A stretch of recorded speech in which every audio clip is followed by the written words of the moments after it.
पक्के घर भी बना रहा है।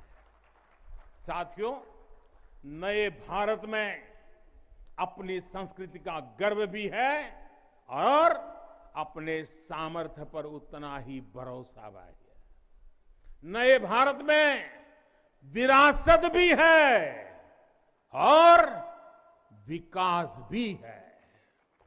आप देखिए, अयोध्या से जनकपुर आना जाना आसान बनाने के लिए राम जन्म की मार्ग का निर्माण हो रहा है। आज भगवान राम से जुड़े स्थानों को रामायण सर्किट से जोड़ा जा रहा है और साथ ही रामायण ट्रेन चलाई जा रही है। बुद्ध सर्किट पर ही काम हो रहा है तो साथ ही कुशीनगर में इंटरनेशनल एयरपोर्ट भी बनाया गया है। करतारपुर साहिब कॉरिडोर का निर्माण किया गया है तो वहीं हेमकुंड साहिब जी के दर्शन आसान बनाने के लिए रोपवे बनाने की भी तैयारी है।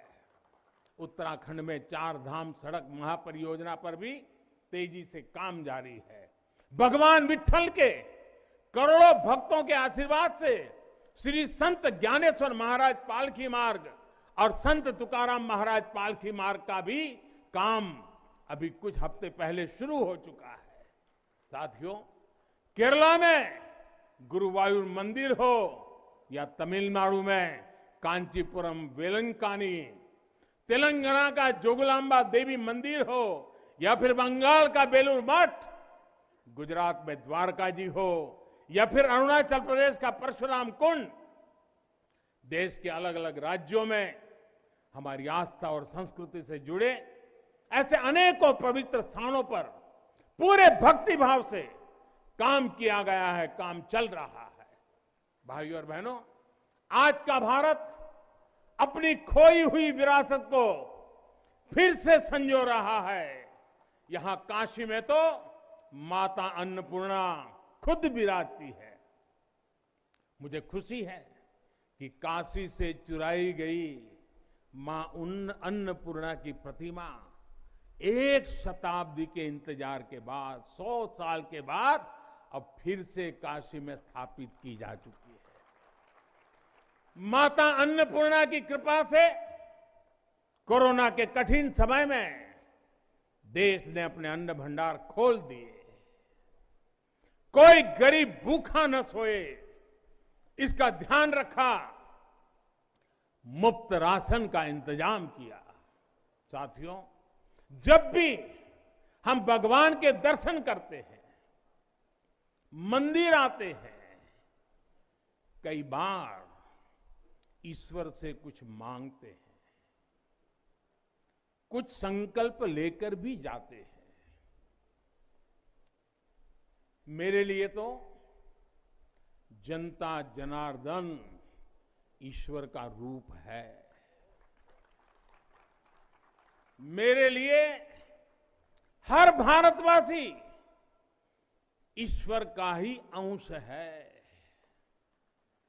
जैसे सब लोग भगवान के पास जाकर के मांगते हैं, जब मैं आपको भगवान मानता हूं, जनता जनार्दन को ईश्वर का रूप मानता हूं, तो मैं आज आपसे कुछ मांगना चाहता हूं।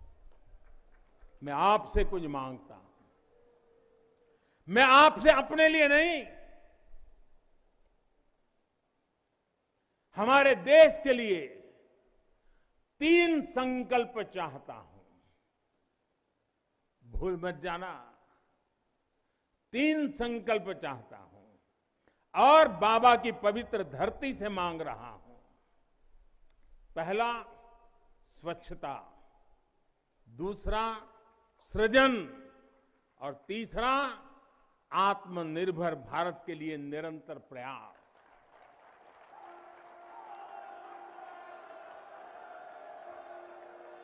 स्वच्छता जीवन शैली होती है, स्वच्छता अनुशासन होती है। ये अपने साथ कर्तव्यों की एक बहुत बड़ी श्रृंखला लेकर आती है। भारत चाहे जितना ही विकास करे, स्वच्छ नहीं रहेगा तो हमारे लिए आगे बढ़ पाना मुश्किल होगा। इस दिशा में हमने बहुत कुछ किया है। लेकिन हमें अपने प्रयासों को और बढ़ाने होंगे। कर्तव्य की भावना से भरा आपका एक छोटा सा प्रयास देश की बहुत मदद करेगा। यहां बनारस में भी शहर में घाटों पर स्वच्छता को हमें एक नए स्तर पर लेकर जाना है। गंगा जी की स्वच्छता के लिए उत्तराखंड से लेकर बंगाल तक कितने ही प्रयास चल रहे हैं। नमामि गंगे अभियान की सफलता बनी रहे, इसके लिए हमें सजग होकर काम करते रहना होगा। साथियों, गुलामी के लंबे कालखंड में हम भारतीयों का आत्मविश्वास ऐसा तोड़ा कि हम अपने ही सृजन पर विश्वास खो बैठे। आज हजारों वर्ष पुरानी इस काशी से मैं हर देशवासी का आह्वान करता हूं, पूरे आत्मविश्वास से सृजन कीजिए, इनोवेट करिए, इनोवेटिव तरीके से करिए। जब भारत का युवा कोरोना के इस मुश्किल काल में सैकड़ों स्टार्टअप बना सकता है, इतनी चुनौतियों के बीच 40 से ज्यादा यूनिकॉर्न बना सकता है, वो भी ये दिखाता है कुछ भी कर सकता है। आप सोचिए, एक यूनिकॉर्न यानी स्टार्टअप करीब करीब 7-7 हजार करोड़ रुपए से भी ज्यादा का है और पिछले 1-1.5 साल में बना है।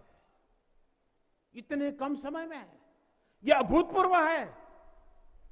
हर भारतवासी जहां भी है, जिस भी क्षेत्र में है, देश के लिए कुछ नया करने का प्रयास करेगा, तभी नए मार्ग मिलेंगे, नए मार्ग बनेंगे और हर नई मंजिल पाकर रहेंगे।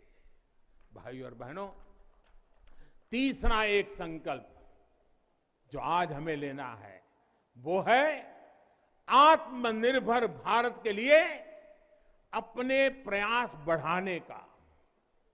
ये आजादी का अमृत काल है। हम आजादी के 75वें साल में है। जब भारत 100 साल की आजादी का समारोह बनाएगा, तब का भारत कैसा होगा, इसके लिए हमें अभी से काम करना होगा। और इसके लिए जरूरी है हमारा आत्मनिर्भर होना। जब हम देश में बनी चीजों पर गर्व करेंगे, जब हम लोकल के लिए वोकल होंगे, जब हम ऐसी चीजों को खरीदेंगे जिसे बनाने में किसी भारतीय का पसीना बहा हो, तो इस अभियान को मदद करेंगे। अमृत काल में भारत 130 करोड़ देशवासियों के प्रयासों से, सबके प्रयासों से आगे बढ़ रहा है। महादेव की कृपा से, हर भारतवासी के प्रयास से हम आत्मनिर्भर भारत का सपना सच होता देखेंगे। इसी विश्वास के साथ मैं बाबा विश्वनाथ के, माता अन्नपूर्णा के, काशी कोतवाल के और सभी देवी देवताओं के चरणों में एक बार फिर प्रणाम करता हूं। इतनी बड़ी तादाद में देश के अलग अलग कोने से पूज्य संत महात्मा पधारे हैं। ये हमारे लिए, मुझ जैसे एक सामान्य नागरिक के लिए ये सौभाग्य की पल है। मैं सभी संतों का, सभी पूज्य महात्माओं का सर झुका करके हृदय से अभिनंदन करता हूं, प्रणाम करता हूं। मैं आज सभी काशीवासियों को, देशवासियों को फिर से बधाई देता हूं, बहुत बहुत शुभकामनाएं देता हूं। हर हर महादेव, हर हर महादेव, हर हर महादेव।